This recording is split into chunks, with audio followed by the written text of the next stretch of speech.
Hello everyone, once again welcome back to my channel. ಇವತ್ತಿನ ಈ ಸೆಷನಲ್ಲಿ what next after diploma in health inspectors. ನೋಡಿ, almost ಸ್ಟೂಡೆಂಟ್ಸ್ಗಳು ಏನು ಮಾಡ್ತಾರೆ ಅಂದರೆ ಕೋರ್ಸನ್ನು ಕಂಪ್ಲೀಟ್ ಮಾಡ್ತಾರೆ. ಯಾರೋ ಹೇಳಿದ್ರು ಅಂತ ಒಂದು ಕೋರ್ಸನ್ನು ಕಂಪ್ಲೀಟ್ ಮಾಡ್ತಾರೆ. After completion of the course what they can do ಅದು ಅವ್ರಿಗೆ ಗೊತ್ತೇ ಇರಲ್ಲ. After completion of the course ಯಾವ ರೀತಿಯಾದ ಜಾಬ್ ಸಿಗುತ್ತೆ, ಅಲ್ಲಿ ಆ ಜಾಬಿನಲ್ಲಿ ಬಂದ ಡ್ಯೂಟೀಸ್ಗಳನ್ನು ನನ್ನ ಹತ್ರ ಮಾಡ್ಲಿಕ್ಕೆ ಆಗುತ್ತೋ ಇಲ್ವೋ ಅವು ಏನೂ ಕೂಡ ಒಂದು ಐಡಿಯಾಸ್ ಇರಲ್ಲ. ಆ ಸ್ಟೂಡೆಂಟ್ಸ್ಗೆ ಕೇಳಿದಾಗ ಕೋರ್ಸನ್ನು ಕಂಪ್ಲೀಟ್ ಮಾಡಿ ಅಥವಾ ಒಂದು ಡಿಗ್ರಿಯನ್ನು ಕಂಪ್ಲೀಟ್ ಮಾಡಿ ನೀನು ಏನು ಮಾಡ್ತೀಯ ಅಂತ ಕೇಳಿದಾಗ ಅವರ ಮೈಂಡಲ್ಲಿ ಇರೋದು ಒಂದು ಬಿಗ್ ಕ್ವಶನ್ ಮಾರ್ಕೇ ಹೊರತು ಅದಕ್ಕೆ ಉತ್ತರ ಇರಲ್ಲ. What next after a particular course, ಒಂದು ಕೋರ್ಸನ್ನು ಕಂಪ್ಲೀಟ್ ಮಾಡಿದ ನಂತರ ನೆಕ್ಸ್ಟ್ ನಿನ್ನ ಏಮ್ ಏನು ಅಥವಾ ನೆಕ್ಸ್ಟ್ ನೀನು ಏನು ಮಾಡ್ತೀಯ ಅಂದರೆ no, they don't have any answer. ಯಾವುದೇ ರೀತಿಯಾದಂಥ ಆನ್ಸರ್ಸ್ ಇಲ್ಲ. ಸೊ ನಾನು ಈ ಸೆಷನಲ್ಲಿ ಏನು ಹೇಳ್ತಿದ್ದೇನೆ ಅಂತಂದರೆ, ನೀವು ಯಾವುದೇ ಒಂದು ಕೋರ್ಸನ್ನು ಕಂಪ್ಲೀಟ್ ಮಾಡೋಕ್ಕಿಂತ ಮುಂಚೆ ಅಥವಾ ಕೋರ್ಸನ್ನು ಚೂಸ್ ಮಾಡೋಕ್ಕಿಂತ ಮುಂಚೆ ಆ ಕೋರ್ಸ್ ಕಂಪ್ಲೀಟ್ ಆದ ನಂತರ ನಾನು ಏನು ಮಾಡಬಲ್ಲೆ, is it I go for the job or is it I continue my higher courses or the higher degrees. Higher degree ಮಾಡ್ತೀರಂದರೆ ಇಟ್ಸ್ ವೆಲ್ ಆ್ಯಂಡ್ ಗುಡ್. ಜಾಬನ್ನು ಮಾಡ್ತೀರಂದರೆ ಅಲ್ಲಿ ಇರುವಂಥ ಜಾಬಿನಲ್ಲಿರುವಂಥ ಡ್ಯೂಟೀಸ್ಗಳು ನನಗೆ ನನ್ನ ಕೈಯಲ್ಲಿ ಮಾಡಲಿಕ್ಕೆ ಆಗುತ್ತೋ ಇಲ್ವೋ ಅಂತ ಅನಲೈಸ್ ಮಾಡಬೇಕಾಗುತ್ತೆ. ಸುಮ್ಮನೆ ಯಾವುದೋ ಒಂದು ಕೋರ್ಸನ್ನು ಚೂಸ್ ಮಾಡೋದು, ಕೋರ್ಸ್ ಕಂಪ್ಲೀಟ್ ಆದ ನಂತರ ಜಾಬ್ ಸಿಕ್ಕಿದ್ರೂ ಆ ಜಾಬಿನಲ್ಲಿರುವಂತಹ ಡ್ಯೂಟೀಸ್ಗಳನ್ನು ಜಾಬಿನಲ್ಲಿರುವಂತಹ ಕೆಲಸಗಳನ್ನು ಮಾಡಲಿಕ್ಕೆ ಆಗದೆ ಹೋದರೆ ಜಾಬ್ ಸಿಕ್ಕಿಯೂ ಕೂಡ ಪ್ರಯೋಜನ ಇಲ್ಲ ಆಗುತ್ತೆ. ಇಟ್ ಈಸ್ ನಥಿಂಗ್ ಫಾರ್, ಅಂದರೆ ಯಾವುದಕ್ಕೂ ಪ್ರಯೋಜನ ಇಲ್ಲ ಆಗೋಗ್ಬಿಡುತ್ತೆ. ಜಾಬ್ ಸಿಕ್ಕಿದ್ರೂ ಆ ಜಾಬ್ನಲ್ಲಿರುವಂಥ ಕೆಲಸಗಳು ನನ್ನ ಕೈಲಿ ಮಾಡ್ಲಿಕ್ಕೆ ಆಗದೇ ಇದ್ದರೆ, ಇಫ್ ಸಪೋಸ್ ಸ್ಟೂಡೆಂಟ್ಸ್ ಮಾಡ್ಲಿಕ್ಕೆ ಆಗದೇ ಇದ್ದರೆ ಇಟ್ಸ್ ಗುಡ್ ಫಾರ್ ನಥಿಂಗ್. ನಾವು ಜಾಬ್ ಸಿಕ್ಕೋ ಏನು ಪ್ರಯೋಜನ? ಅದಕ್ಕಾಗಿ ಹೇಳೋದು, ಒಂದು ಕೋರ್ಸನ್ನು ಚೂಸ್ ಮಾಡೋಕ್ಕಿಂತ ಮುಂಚೆನೇ after completion of the course complete ಆದ ನಂತರ ಸಿಗುವಂಥ ಜಾಬಿನಲ್ಲಿರುವಂಥ ಡ್ಯೂಟೀಸ್ಗಳು ನನ್ನ ಕೈಲಿ ಮಾಡಲಿಕ್ಕೆ ಆಗುತ್ತೋ ಇಲ್ವೋ ಅನ್ನೋದನ್ನು ಮೊದಲೇ ನೀವು ಅದನ್ನ ಡಿಸೈಡ್ ಮಾಡ್ಕೊಬಿಟ್ರೆ ನೀವು ಮಾಡಿದಂಥ ಕೋರ್ಸು ಕೂಡ ನಿಮಗೆ ಫ್ಯೂಚರಲ್ಲಿ ಒಳ್ಳೆ ಬೆನಿಫಿಟನ್ನು ಕೊಡಲಿಕ್ಕೆ ಸಾಧ್ಯ. ಈ ಸೆಷನಲ್ಲಿ ನಾನು ಡಿಪ್ಲೊಮಾ ಇನ್ ಹೆಲ್ತ್ ಇನ್ಸ್ಪೆಕ್ಟರ್ಸ್ ಅವರಿಗೆ ಸಂಬಂಧಿಸಿದಂತಹ ಯಾವ್ಯಾವ ರೀತಿಯಾದಂಥ ಜಾಬಿನ ಅವಕಾಶಗಳಿವೆ, ಪೋಸ್ಟ್ಗಳಿವೆ, ಹಾಗೆಯೇ ಆ ಪೋಸ್ಟ್ನಲ್ಲಿರುವಂಥ ಡ್ಯೂಟೀಸ್ಗಳು ಯಾವ್ಯಾವ ರೀತಿ ಕೆಲಸಗಳನ್ನು ಅವರು ಮಾಡಬೇಕು, ಹಾಗೆ ಸಂಬಂಧಪಟ್ಟಂತಹ ಸ್ಯಾಲ್ರಿ ಪ್ಯಾಕೇಜಸ್ಗಳು ಇವೆಲ್ಲವನ್ನು ನಾನಿಲ್ಲಿ ಡಿಸ್ಕಷನ್ ಮಾಡ್ತಾ ಇದ್ದೇನೆ. ಸೊ ನೋಡಿ, ಡಿಪ್ಲೊಮಾ ಇನ್ ಹೆಲ್ತ್ ಇನ್ಸ್ಪೆಕ್ಟರ್ಗೆ ಸಂಬಂಧಿಸಿದಂಥ ಬೇಸಿಕ್ ಇನ್ಫಾರ್ಮೇಷನ್ಸ್ ಅಂದರೆ ಕ್ವಾಲಿಫಿಕೇಷನ್ ಏನು, ಎಲ್ಲೆಲ್ಲಿ ಟಾಪ್ ಕಾಲೇಜ್ಗಳು ಅವೈಲೇಬಲ್ ಇದೆ, ಸ್ಯಾಲ್ರಿ ಪ್ಯಾಕೇಜಸ್ಗಳು ಯಾವುದು, ಎಕ್ಸಾಮಿನೇಷನ್ ಪ್ಯಾಟರ್ನು, ಹಾಗೆಯೇ ಸಿಲೆಬಸ್ ಕಂಟೆಂಟು, ಹೈಯರ್ ಡಿಗ್ರೀಸ್, ಇವುಗಳ ಬಗ್ಗೆ ಕೂಡ ಒಂದು ಸೆಷನನ್ನು ಮಾಡಿದ್ದೇನೆ. ಅದರ ಲಿಂಕನ್ನು ನಾನು ಡಿಸ್ಕ್ರಿಪ್ಷನ್ ಬಾಕ್ಸಲ್ಲಿ ಹಾಕಿರ್ತೇನೆ, ನೀವು ಅದನ್ನ ಚೆಕ್ ಮಾಡ್ಕೊಳ್ಬೋದು for the basic information related to the diploma in health inspector. ಈ ಸೆಷನಲ್ಲಿ ಪೋಸ್ಟ್ಗೆ ಸಂಬಂಧಿಸಿದಂಥ ಡ್ಯೂಟೀಸು ಹಾಗೆ ರೆಸ್ಪೆಕ್ಟಿವ್ ಸ್ಯಾಲರೀಸ್ ಇದ್ರ ಬಗ್ಗೆ ನಾನು ಹೇಳ್ತಾ ಇದ್ದೇನೆ. So let start. Myself Shobha. Today's topic as you know, diploma in health inspectors. ನೋಡಿ, first and foremost post after completion of the diploma in health inspector ಇರುವಂಥ ಫಸ್ಟ್ ಪೋಸ್ಟ್ ಯಾವುದು ಅಂತಂದರೆ ಮೆಡಿಕಲ್ ಅಸಿಸ್ಟೆಂಟ್. ನೋಡಿ, ಮೆಡಿಕಲ್ ಅಸಿಸ್ಟೆಂಟ್ ಆಗಿ ನಿಮ್ಮನ್ನು ರಿಕ್ರೂಟನ್ನು ಮಾಡ್ಕೋತಾರೆ if you are completed the diploma in health inspectors. ನೋಡಿ, ಇಲ್ಲಿ ಪ್ರೊವೈಡ್ ಆಗುವಂಥ ಸ್ಯಾಲ್ರಿ ಯಾವ ರೀತಿ ಇದೆ ಅಂತಂದರೆ 2.4 lakh to 3 lakhs per annum ವಾರ್ಷಿಕವಾಗಿ ನಿಮಗೆ 2.4 lakh to 3 lakhs ವರೆಗೂ ಪೇಮೆಂಟನ್ನು ಮಾಡ್ತಾರೆ. ಹಾಗೆಯೇ ಇಲ್ಲಿ ನೀವು ಯಾವ ರೀತಿಯಾದಂಥ ಕೆಲಸಗಳನ್ನು ಅಥವಾ ಯಾವ ರೀತಿಯಾದ ಜಾಬನ್ನು ಅಥವಾ ಡ್ಯೂಟೀಸ್ಗಳನ್ನು ಮಾಡಬೇಕು ಅಂತಂದರೆ ನೋಡಿ, to help providing the proper informations, conducting the preliminary and physical test, maintaining the records. ನೋಡಿ, ಒಂದು ಪ್ರಿಲಿಮಿನರಿ ಟೆಸ್ಟನ್ನು ಮಾಡಬೇಕು ಅಂತಂದರೆ ಪ್ರಿಲಿಮಿನರಿ ಟೆಸ್ಟ್ ಹಾಗೆ ಫಿಸಿಕಲ್ ಟೆಸ್ಟನ್ನು ಮಾಡಬೇಕಂದ್ರೆ ಯಾವ ರೀತಿಯಾದಂಥ ಇನ್ಫಾರ್ಮೇಷನ್ಸನ್ನು ಕೊಡಬೇಕು, ಯಾವ ರೀತಿಯಾದ ಇನ್ಫಾರ್ಮೇಷನ್ಸ್ಗಳು ಬೇಕು ಅನ್ನೋದನ್ನು ನೀವು ಪ್ರೊವೈಡನ್ನು ಮಾಡಬೇಕಾಗುತ್ತೆ. I mean to say you should be give the proper informations to the concern parties. ಸಂಬಂಧಪಟ್ಟವರಿಗೆ ಸರಿಯಾದ ರೀತಿಯಂಥ ಇನ್ಫಾರ್ಮೇಷನ್ನ ಕೊಡಬೇಕು. ಯಾವುದ್ರ ಬಗ್ಗೆ ಅಂತಂದರೆ ಪ್ರಿಲಿಮಿನರಿ ಟೆಸ್ಟ್ ಮಾಡೋದ್ರಿಗೆ, ಪೇಷಂಟಿಗೆ ಪ್ರಿಲಿಮಿನರಿ ಟೆಸ್ಟನ್ನು ಯಾವ ರೀತಿಯಾಗಿ ಮಾಡಬೇಕು ಅನ್ನೋದ್ರ ಬಗ್ಗೆ ಇನ್ಫಾರ್ಮೇಷನ್ಸನ್ನು ಕೊಡಬೇಕಾಗುತ್ತೆ. ಹಾಗೆಯೇ ರೆಕಾರ್ಡ್ಸ್ಗಳನ್ನು ಮೇಂಟೈನ್ ಮಾಡಬೇಕಾಗುತ್ತೆ. ಇನ್ ದ ಸೇಮ್ ವೇ,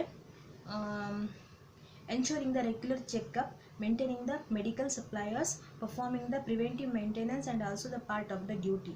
ಇದ್ರ ಜೊತೆನೇ ನೀವೇನು ಮಾಡಬೇಕಂದ್ರೆ ರೆಗ್ಯುಲರ್ ಚೆಕಪ್ ಬರುವಂಥ ಪೇಷಂಟ್ಗಳಿಗೆ ಹಾಗೆಯೇ ಮೆಡಿಕಲ್ ಸಪ್ಲೈಯರ್ಸ್ಗಳಿಗೆ ಅವ್ರು ಕೊಡುವಂತಹ ಎಕ್ವಿಪ್ಮೆಂಟ್ಸನ್ನು ಸರಿಯಾಗಿ ಮೇಂಟೈನನ್ನು ಮಾಡಬೇಕಾಗುತ್ತೆ. ಹಾಗೆ ರೆಗ್ಯುಲರ್ ಚೆಕಪ್ಪಿಗೆ ಬರುವಂತಹ ಪೇಷಂಟ್ಗಳಿಗೂ ಕೂಡ ಸರಿಯಾದ ರೀತಿಯಾದ ಇನ್ಫಾರ್ಮೇಷನ್ಸನ್ನು ಕೊಡಬೇಕಾಗುತ್ತೆ. ನೋಡಿ, ಇವೆಲ್ಲವೂ ಕೂಡ ಮೆಡಿಕಲ್ ಅಸಿಸ್ಟೆಂಟಿಗೆ ಸಂಬಂಧಿಸಿದ್ದು. ನೋಡಿ, ಈ ಕೆಲಸಗಳನ್ನು ನೀವು ಮಾಡ್ತೀರಿ ಅಂತಂದರೆ if you are okay with this work, ಈ ಕೆಲಸಗಳನ್ನು ನೀವು ಮಾಡ್ತೀರಿ ಅಂದರೆ then you can do for this course. ನಿಮ್ಮ ಹತ್ರ ಮಾಡಲಿಕ್ಕೆ ಸಾಧ್ಯ ಆಗುತ್ತೆ ಅಂತಂದರೆ ಈ ಕೋರ್ಸನ್ನು ನೀವು ಕಂಪ್ಲೀಟ್ ಮಾಡ್ಬೋದು, ಈ ಕೋರ್ಸನ್ನು ನೀವು ಚೂಸ್ ಮಾಡ್ಬೋದು. ಸಮ್ ಆಫ್ ದ ಸ್ಟೂಡೆಂಟ್ಸ್, ಕೆಲವು ಸ್ಟೂಡೆಂಟ್ಸ್ಗೆ ಈ ರೀತಿ ಕೆಲಸಗಳು ಮಾಡಲಿಕ್ಕೆ ಇಷ್ಟ ಇರಲ್ಲ. So they can go for the another course. ಅವ್ರು ಇನ್ನೊಂದು ಕೋರ್ಸಿಗೆ ಬೇರೆ ಯಾವ್ದು ಬೇಕಾದಷ್ಟು ಕೋರ್ಸ್ಗಳು ಅವೈಲೇಬಲ್ ಇದೆ, ಆ ಕೋರ್ಸಿಗೆ ಅವರು ಜಾಯಿನ್ ಆಗ್ಬೋದು.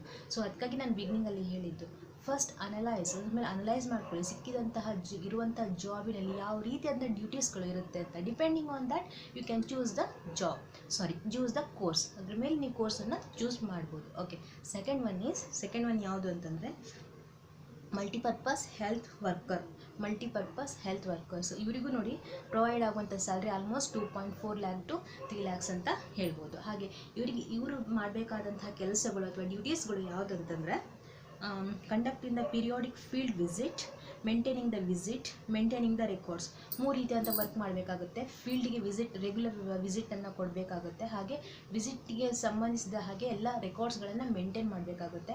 ಅದ್ರ ಜೊತೆನೇ ಅಲ್ಲಿಗೆ ವಿಸಿಟ್ ಎಲ್ಲಿ ಮಾಡ್ತಿರಲ್ವ ಅಲ್ಲಿಗೆ ಸಂಬಂಧಿಸಿದಂತಹ ಎಲ್ಲ ಆ್ಯಕ್ಟಿವಿಟೀಸ್ಗಳನ್ನು ಕೂಡ ಮೇಂಟೈನ್ ಮಾಡುವಂಥ ಕೆಲಸ ಇವರದ್ದೇ ಆಗಿರುತ್ತೆ. ಹಾಗಾಗಿ ಈ ಜಾಬಿನ ಹೆಸರೇ ಹೇಗಿದೆ ನೋಡಿ, ಮಲ್ಟಿಪರ್ಪಸ್ ಹೆಲ್ತ್ ವರ್ಕರ್ಸ್. ಬಹಳಷ್ಟು ಕೆಲಸಗಳನ್ನು ಇವರು ಮಾಡಬೇಕಾಗುತ್ತೆ. ಅದ್ರ ಜೊತೆನೇ registers helping and implementation of the public health programmes.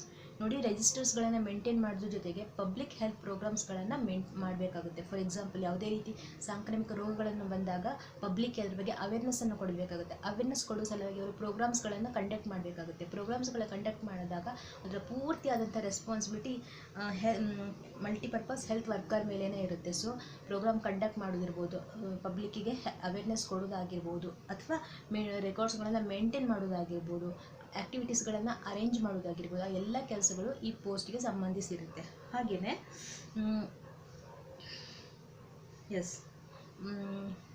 Environmental sanitisation, ಪರಿಸರಕ್ಕೆ ಸಂಬಂಧಿಸಿದ ಹಾಗೆ ಹೌ ಟು ಪ್ರೊಟೆಕ್ಟ್ ದ ಎನ್ವಿರಾನ್ಮೆಂಟನ್ನು ಯಾವ ರೀತಿಯಾಗಿ ಪ್ರೊಟೆಕ್ಟ್ ಮಾಡಬೇಕು, ಯಾವುದೇ ರೀತಿ ಸಾಂಕ್ರಾಮಿಕ ರೋಗಗಳು ಬಂದಾಗ ಜನರಿಗೆ ಯಾವ ರೀತಿ ಅದ್ರ ಬಗ್ಗೆ ಅವೇರ್ನೆಸ್ಸನ್ನು ಕೊಡಬೇಕು, ಕ್ಲೀನ್ನೆಸ್ಸನ್ನು ಯಾವ ರೀತಿ ಮೇಂಟೈನ್ ಮಾಡಬೇಕು, ಈ ಎಲ್ಲ ಆ್ಯಕ್ಟಿವಿಟೀಸ್ಗಳನ್ನು, ಎಲ್ಲ ಡ್ಯೂಟೀಸ್ಗಳನ್ನು ಮಲ್ಟಿಪರ್ಪಸ್ ಹೆಲ್ತ್ ವರ್ಕರ್ಸ್ಗಳು ಮಾಡಬೇಕಾಗುತ್ತೆ.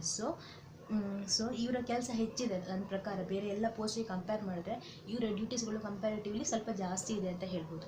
But income related to the salaries well and good. 2.4 lakh to 3 lakh ವರೆಗೆ ಪರ್ ಆ್ಯನಮ್ಗೆ ಪ್ರೊವೈಡ್ ಮಾಡೋದ್ರಿಂದ ವರ್ಕು ಕೂಡ ಜಾಸ್ತಿ ಆಗಿದೆ ಈ ಪೋಸ್ಟಲ್ಲಿ. ಯಾವುದು ಅಂತಂದರೆ multipurpose health workers. Then move to the third one ಯಾವುದು ಅಂತಂದರೆ ಲ್ಯಾಬೊರೇಟ್ರಿ. ನೋಡಿ, ಇವರಿಗೆ ಇರುವಂಥ ಡ್ಯೂಟೀಸ್ಗಳು ಯಾವುದು ಅಂತಂದರೆ workers of laboratory assistant including the collections of relevant samples from the patient.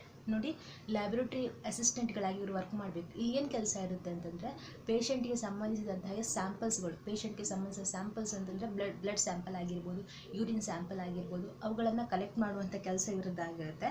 ಹಾಗೆಯೇ ಪ್ರಿಲಿಮಿನರಿ ಇನ್ಸ್ಟ್ರಕ್ಷನ್ಸ್ ಟು ದ ಪೇಷಂಟಿಗೆ ಪ್ರಿಲಿಮಿನರಿ ಇನ್ಸ್ಟ್ರಕ್ಷನ್ ಅಂದರೆ ಪ್ರಾಥಮಿಕವಾಗಿ ಅವರಿಗೆ ಸಿಗಬೇಕಾದಂಥ ಕೆಲವೊಂದು ಸೂಚನೆಗಳನ್ನು, ಸಲಹೆಗಳನ್ನು ಅವರು ಕೊಡಬೇಕಾಗುತ್ತೆ ಲ್ಯಾಬೊರೇಟರಿ ಅಸಿಸ್ಟೆಂಟ್. ಹಾಗೆ maintaining the records about the patient and distributing the test report to the ಪೇಷಂಟಿಗೆ ಸಂಬಂಧಿಸಿದಂಥ ಎಲ್ಲ ರೆಕಾರ್ಡ್ಸ್ಗಳನ್ನು ಮೇಂಟೈನ್ ಮಾಡಬೇಕು. ಹಾಗೆಯೇ ಅದ್ರ ಜೊತೆಗೆ ಡಿಸ್ಟ್ರಿಬ್ಯೂಟಿಂಗ್ ದ ಟೆಸ್ಟ್ ರಿಪೋರ್ಟನ್ನು ಅವರಿಗೆ ಕೊಡಬೇಕಾಗುತ್ತೆ. ಸ್ಯಾಂಪಲ್ಸನ್ನು ಕಲೆಕ್ಟ್ ಮಾಡಿ ಅದಕ್ಕೆ ಸ್ಯಾಂಪಲಲ್ಲಿ ಏನಿದೆ ಅನ್ನೋದನ್ನು ಕಲೆಕ್ಟನ್ನು ಮಾಡಿ ಅದರ ರಿಪೋರ್ಟನ್ನು ಪೇಷಂಟ್ಗೆ ಕೊಡಬೇಕಾದಂಥ ಕೆಲಸ ಲ್ಯಾಬೊರೇಟ್ರಿ ಪೋಸ್ಟಿಂದಾಗಿರುತ್ತೆ. ನೋಡಿ, ಲ್ಯಾಬೊರೇಟ್ರಿ ಅವರ ಕೆಲಸ ಏನು ಅಂತಂದರೆ first they should collect the samples in the sense blood sample ಆಗಿರ್ಬೋದು, ಯೂರಿನ್ ಸ್ಯಾಂಪಲ್ ಆಗಿರ್ಬೋದು, ಅದನ್ನು ಕಲೆಕ್ಟ್ ಮಾಡಬೇಕಾಗಿರುತ್ತೆ, ರೆಕಾರ್ಡ್ಸನ್ನು ಮೇಂಟೈನ್ ಮಾಡಬೇಕು. ಹಾಗೆಯೇ ಪೇಷಂಟಿಗೆ ಪ್ರಿಲಿಮಿನರಿ ಆದಂತಹ ಸಜೆಷನ್ಸ್ಗಳನ್ನು, ಗೈಡ್ಲೈನ್ಸ್ಗಳನ್ನು ಕೊಡಬೇಕಾಗುತ್ತೆ. Finally they should hand over the report to the ಪೇಷಂಟಿಗೆ ಸಂಬಂಧಪಟ್ಟಂತಹ ರಿಪೋರ್ಟ್ಸ್ಗಳನ್ನು, ಟೆಸ್ಟ್ ರಿಪೋರ್ಟ್ಸ್ಗಳನ್ನು, ಏನು ಬ್ಲಡ್ ಸ್ಯಾಂಪಲ್ಗಳನ್ನು ಕಲೆಕ್ಟ್ ಮಾಡಿರ್ತಾರೋ ಆ ಸ್ಯಾಂಪಲಲ್ಲಿ ಏನು ರಿಸಲ್ಟ್ ಬಂದಿದೆ ಅದರ ರಿಪೋರ್ಟ್ಸ್ಗಳನ್ನು ಪೇಷಂಟಿಗೆ ಹ್ಯಾಂಡ್ ಓವರ್ ಮಾಡುವಂಥ ಕೆಲಸ ಲ್ಯಾಬೊರೇಟರಿ ಪೋಸ್ಟಿಂಗ್ ಆಗಿರುತ್ತೆ. ಹಾಗೆ ಇವರಿಗೆ ಪ್ರೊವೈಡ್ ಮಾಡುವಂಥ salary 2 lakh to 3 lakhs per annum. 2 lakh to 3 lakhs per annum ಅವ್ರಿಗೆ ಏನು ಮಾಡ್ತಾರೆ ಹೇಳಿ ಸ್ಯಾಲ್ರಿಯನ್ನು ಪ್ರೊವೈಡನ್ನು ಮಾಡ್ತಾರೆ. ಹಾಗೆ fourth one is field assistant. Fourth post is field assistant. ಇಲ್ಲಿ ಇವರ ಕೆಲಸ ಏನು ಅಂತಂದರೆ ಓಕೆ, ಫೀಲ್ಡ್ ಅಸಿಸ್ಟೆಂಟ್ನ ಕೆಲಸ ಏನಂತಂದರೆ ಸೂಪರ್ವೈಸರ್ಸ್ಗೆ, ಇವರ ಮೇಲಿನಲ್ಲಿರುವಂತಹ ಅಧಿಕಾರಿಗಳಿಗೆ ಇವರೇನು ಮಾಡಬೇಕಾಗುತ್ತೆ ಹೇಳಿ ಇನ್ಫಾರ್ಮೇಷನ್ಸನ್ನು ಪ್ರೊವೈಡ್ ಮಾಡಬೇಕು, ಅಥವಾ ಸಂಬಂಧಪಟ್ಟಂತಹ ರಿಜಿಸ್ಟರ್ಸ್ಗಳನ್ನು, ರೆಕಾರ್ಡ್ಸ್ಗಳನ್ನು ಇವರೇನು ಮಾಡಬೇಕಾಗುತ್ತೆ ಅಂತೇಳಿ ಸೂಪರ್ವೈಸರ್ಸ್ಗಳು ಫೀಲ್ಡ್ಗೆ ಎಂಟ್ರಿಯನ್ನು ಕೊಟ್ಟಾಗ, ಫೀಲ್ಡ್ ವಿಸಿಟನ್ನು ಮಾಡಿದಾಗ ಆ ಫೀಲ್ಡ್ಗೆ ಸಂಬಂಧಿಸಿದಂತಹ ಎಲ್ಲ ರೆಕಾರ್ಡ್ಸ್ಗಳನ್ನು, ರಿಜಿಸ್ಟರ್ಸ್ಗಳನ್ನು, ಸಂಬಂಧಪಟ್ಟಂಥ ಇನ್ಫಾರ್ಮೇಷನ್ಸ್ಗಳನ್ನು ಆನ್ ಟೈಮಲ್ಲಿ ಅವರಿಗೆ ಪ್ರೊವೈಡ್ ಮಾಡ್ತಾ ಇರಬೇಕು. ಹಾಗೆಯೇ they may include carrying the proper documents files on the site, managing incoming patient on the site, maintaining the proper medical suppliers. ಹಾಗೆ ಆ ಟೈಮಲ್ಲಿ ಬರುವಂತಹ ಪೇಷಂಟ್ಗಳನ್ನು ಸರಿಯಾಗಿ ಮೇಂಟೈನ್ ಮಾಡಬೇಕಾಗುತ್ತೆ. ಬಂದಂಥ ಪ್ರತಿಯೊಬ್ಬ ಪೇಷಂಟ್ಗೂ ಟೇಕ್ ಕೇರನ್ನು ತೊಗೊಳ್ಬೇಕಾಗುತ್ತೆ. They may consult the doctors, patient ಬರೋದು ಡಾಕ್ಟರ್ನ ಕನ್ಸಲ್ಟ್ ಮಾಡ್ಲಿಕ್ಕೆ ಆಗಿದ್ರು they should be give the proper guidelines. ಇವ್ರೇನು ಮಾಡಬೇಕಾಗಿರುತ್ತೆ ಹೇಳಿ before meeting the doctors, patient doctor ಮೀಟರ್ ಮಾಡೋಕ್ಕಿಂತ ಮುಂಚೆನೇ ಇರುವಂಥ ಪೇಷಂಟಿಗೆ ಪ್ರಿಲಿಮಿನರಿ ಅಥವಾ ಪ್ರಾಥಮಿಕವಾದಂಥ ಸೂಚನೆಗಳನ್ನು, ಸಲಹೆಗಳನ್ನು ಇವರು ಕೊಡ್ತಾ ಇರಬೇಕಾಗುತ್ತೆ. ಅದ್ರ ಜೊತೆನೇ ಡಾಕ್ಟರ್ಸ್ಗೆ ಬೇಕಾದಂತಹ ರೆಕಾರ್ಡ್ಸ್ಗಳನ್ನು, ರಿಜಿಸ್ಟರ್ಸ್ಗಳನ್ನು, ಹಾಗೆ ಇನ್ಫಾರ್ಮೇಷನ್ಸ್ಗಳನ್ನು ಇವರು ಪ್ರೊವೈಡ್ ಮಾಡ್ತಾ ಇರಬೇಕಾಗುತ್ತೆ. That is the work of the field assistant. Field ಅಸಿಸ್ಟೆನ್ಸಿನ ಕೆಲಸ ಆಗಿರುತ್ತೆ. ಇವರಿಗೂ ಕೂಡ 2.4 lakh to 3 lakhsವರೆಗೂ ಕೂಡ ಸ್ಯಾಲರಿಯನ್ನು ಪ್ರೊವೈಡ್ ಮಾಡ್ತಾರೆ. ಹಾಗೆ next one is health or sanitization inspectors. Health or sanitization inspectors ನೋಡಿ, ಇವರ ಕೆಲಸ ಏನಿರ್ಬೋದು ಅಂತಂದರೆ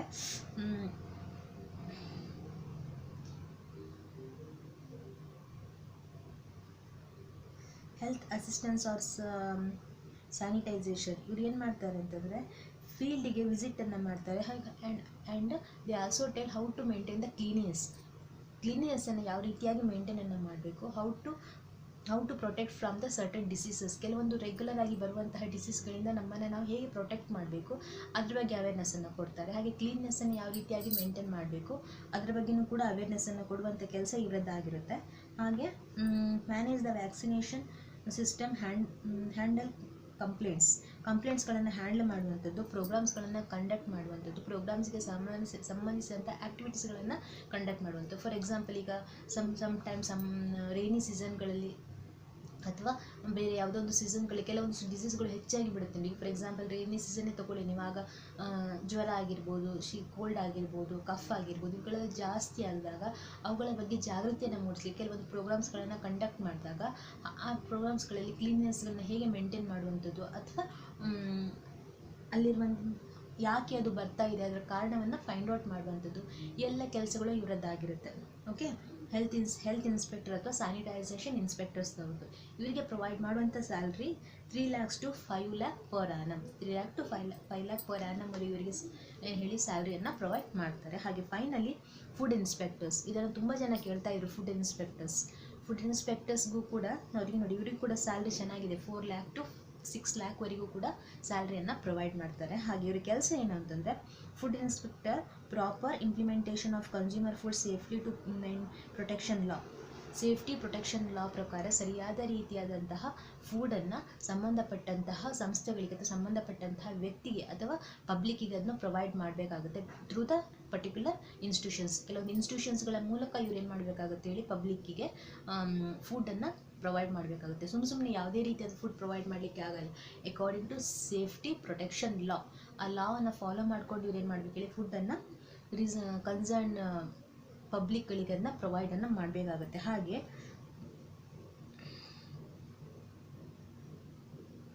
ಬಿಫೋರ್ ಪ್ರೊವೈಡಿಂಗ್ ದ ಫುಡ್, ಆ ಫುಡ್ಡನ್ನು ಪ್ರೊವೈಡ್ ಮಾಡೋಕ್ಕಿಂತ ಮುಂಚೆ ಅದು ಚೆನ್ನಾಗಿದೆಯೋ ಇಲ್ವೋ, ಕ್ವಾಲಿಟಿ ಚೆನ್ನಾಗಿದೆಯೋ ಇಲ್ವೋ, ಅಥವಾ ಇದು ಹಾಳಾಗಿದೆಯೋ, ಅಥವಾ ಪ್ರಿಸರ್ವೇಷನ್ ಮಾಡಲಿಕ್ಕೆ ಸಾಧ್ಯನೋ, ಎಲ್ಲವನ್ನು ಕೂಡ ಎಕ್ಸಾಮೈನ್ ಮಾಡಿ ನಂತರ ಏನು ಮಾಡಬೇಕಾಗುತ್ತೆ ಹೇಳಿ ಆ ಫುಡ್ ಗ್ರೇನ್ಸ್ಗಳನ್ನು ಸಂಬಂಧಪಟ್ಟವರಿಗೆ ಅದನ್ನ ಪ್ರೊವೈಡ್ ಮಾಡಬೇಕಾಗುತ್ತೆ. ಸುಮ್ಮನೆ ಹೇಗೋ ಅದನ್ನ ಪ್ರೊವೈಡ್ ಮಾಡುವ ಹಾಗೆ ಇಲ್ಲ. ಸರ್ಟನ್ ಡೇಸ್, ಕೆಲವೊಂದು ಡೇಸ್ಗಳಿಗೆ ಪ್ರಿಸರ್ವ್ ಮಾಡುವಂಥ ಅವಕಾಶಗಳಿಂದ ಪ್ರಿಸರ್ವೇಷನ್ ಮಾಡಬೇಕು. ನಂತರ ಅದನ್ನು ಹೇಳಿ ಪಬ್ಲಿಕ್ಕಿಗೆ ಅಥವಾ ಯಾರಿಗೂ ಸಂಬಂಧಪಟ್ಟಂಥ ವ್ಯಕ್ತಿಗಳಿಗೆ ಅದನ್ನ ಪ್ರೊವೈಡನ್ನು ಮಾಡಬೇಕಾಗುತ್ತೆ. ಇದು ಕೂಡ ಒಂದು ರೆಸ್ಪಾನ್ಸಿಬಲ್ ವರ್ಕ್ ಅಂತ ಹೇಳ್ಬೋದು. ಆ್ಯಸ್ ಐ ಟೋಲ್ಡ್, ಇದರ ಸ್ಯಾಲ್ರಿಯು ಕೂಡ 4 lakh to 6 lakhವರೆಗಿದೆ ಅಂತ ಹೇಳ್ಬೋದು. ನೋಡಿ, ಇದು ನಾನೀಗ ಹೈಲೈಟ್ ಮಾಡಿದ್ದು ಎಲ್ಲವೂ ಕೂಡ ಮೇಜರ್ ಆಗಿರುವಂಥ ಜಾಬ್ಗಳು.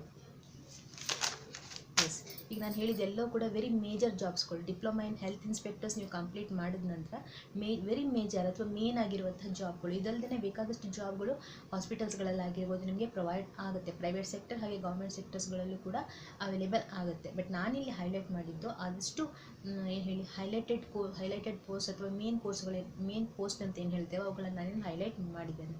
ಡಿಯರ್ ಸ್ಟೂಡೆಂಟ್ಸ್, ನಾನು ಆಗಲೇ ಹೇಳಿದಾಗೆ try to understand the course and the opportunities. ಆ ಕೋರ್ಸ್ ಆಗಿ ಆ ಕೋರ್ಸಿಗೆ ಇರುವಂಥ ಅಪಾರ್ಚುನಿಟೀಸ್ಗಳನ್ನು ಅನಲೈಸ್ ಮಾಡಿ ಕೋರ್ಸನ್ನು ಚೂಸ್ ಮಾಡಿ. Okay, if you are like this video, please like, share and subscribe the channels. If you have any doubts, still you have ಯಾವುದೇ ರೀತಿಯಾದ ಡೌಟ್ಸ್ಗಳು ಇದ್ದರೆ ನೀವು ಕಮೆಂಟ್ ಮಾಡಿ, ಕಮೆಂಟ್ ಬಾಕ್ಸ್ನಲ್ಲಿ ತಿಳಿಸ್ಬೋದು. ಅಥವಾ ನನ್ನ ಮೇಲ್ ಐಡಿಯನ್ನು ಹಾಕಿರ್ತೀನಿ ನಾನು, ಅದ್ರ ಮೂಲಕ ನೀವು ಈ ಮೇಲ್ ಮಾಡೋದ್ರ ಮೂಲಕ ನಿಮ್ಮ ಪ್ರಶ್ನೆಗಳನ್ನು, ಕ್ವಾರೀಸ್ಗಳನ್ನು, ಡೌಟ್ಸ್ಗಳನ್ನು ಕೇಳ್ಕೊಳ್ಬೋದು. ಹಾಗೆ ಬೇರೆ ಯಾವುದೇ ಟಾಪಿಕ್ಕಿನ ಬಗ್ಗೆ ನಿಮಗೆ ಇನ್ಫಾರ್ಮೇಷನ್ ಬೇಕಿದ್ರೂ ಕೂಡ ಕಮೆಂಟ್ ಮಾಡಿ ತಿಳಿಸಿ. ನನ್ನ ನೆಕ್ಸ್ಟ್ ಸೆಷನಲ್ಲಿ ಆ ಟಾಪಿಕ್ನ ಬಗ್ಗೆ ಇನ್ಫಾರ್ಮೇಷನ್ಸನ್ನು ಕಲೆಕ್ಟ್ ಮಾಡಿ ನಿಮ್ಮ ಜೊತೆ ಶೇರ್ ಮಾಡಲಿಕ್ಕೆ ಪ್ರಯತ್ನವನ್ನು ಪಡ್ತೇನೆ. Thanks for watching. Meet you in the next session.